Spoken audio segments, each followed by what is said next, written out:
Hi guys, welcome again to the channel. It's been a long time. Ran into a little problem lately. Clutch pedal housing assembly broke on me. Here's a diagram of the area we're going to be working in here.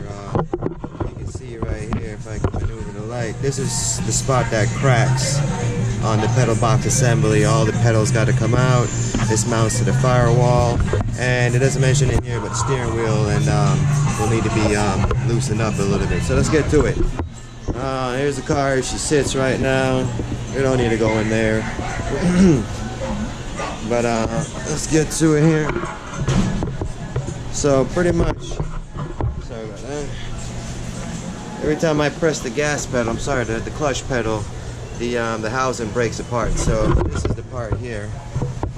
As you can see, right here is the actual grip that tears every time you press the clutch pedal, and the master cylinder mounts to these two holes right here.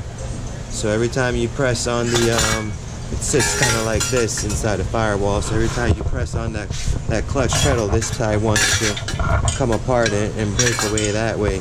So here's the pedals. Took out the gas pedal, the brake pedal. Hey, what's up, man? What's up? Took out the gas pedal, took out the brake pedal, clutch pedal, and the screws in the hardware. The seat comes out, makes it a lot easier. Knee bolster, steering wheel with the airbag. You know, for safety, you want to disconnect the battery in the car. Here, take you Here's a picture of some of the tools, video of some of the tools that we use, basic stuff. You know, some flatheads, screwdrivers, some sockets, breaker bar for the steering wheel, power drill kind of helps everything a little bit, hand drill, some sockets. So this also helps the big too. This little cushion here on your back when you're bending on. So pretty much this is what a dash looks like right now. The steering wheel column is out. You can see it's all a little wiggly jiggly, but you know, it's still all in there ready to go.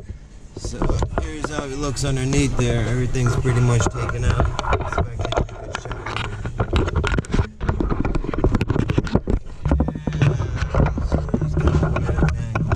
That's pretty much how it looks in there right now.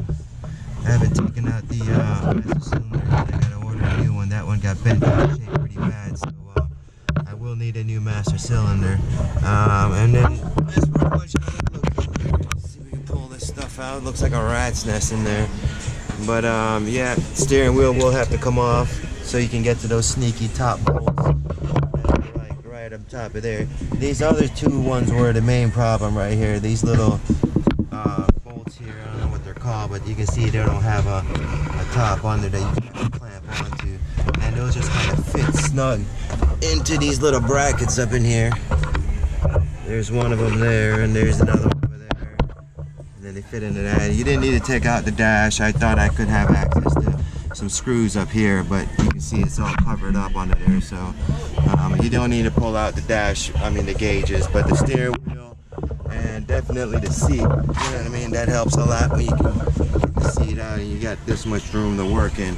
So I'm gonna order the new part. The other one's gonna take a lot to repair. So well, it's gonna be like over $80. Alright, so I'll give you another updated video once I get everything put back in. We'll let you know how everything goes. So far the guy wants about $80 to get it welded. It's $40 for a new part.